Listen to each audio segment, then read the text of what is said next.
Soldier the game spitter, man. I like you, man. I got a little bone to pick with you, though, man. I like you. I will admit, you was one of the people that influenced me to start doing this.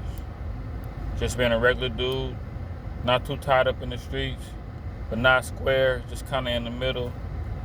Kind of know a little bit more than you should know about the streets without even really participating. But who knows if you participated, but I'm just speaking for myself. Like, I know a lot of stuff that I did because I participated a little bit, but majority of my family and just my partners grew up to be some boys in the street. But I see how you kind of be clout chasing people deaf that you really don't even be fooling with.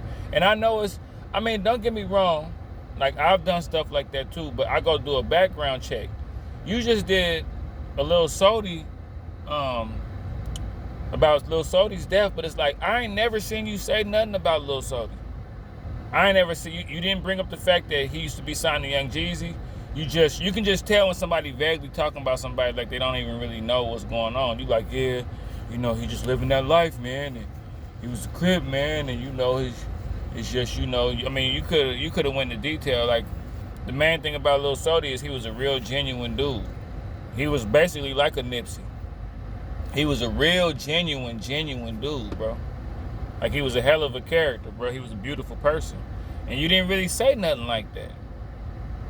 See, I seen him go hard in the paint where he blew up. I saw him on Holding Court.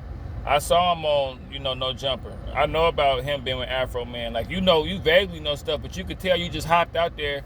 And see, that's what I'm not a jealous YouTuber. I don't want to come across like that. But it's like, I posted within an hour, I get like 30-something views. You posted like 3 hours later, you get like 300,000. And you barely even know. Like, this West Coast politics, don't get me wrong. I know we YouTubers, you know what I'm saying? I stay talking about West Coast politics. That's where I'm from. That's my lane. I ain't never really seen you talk that much about the West Coast. You talk about it when a rapper from the South or somebody from the East or North get killed in the West Coast, but you're not making stuff about Snoopy Badass.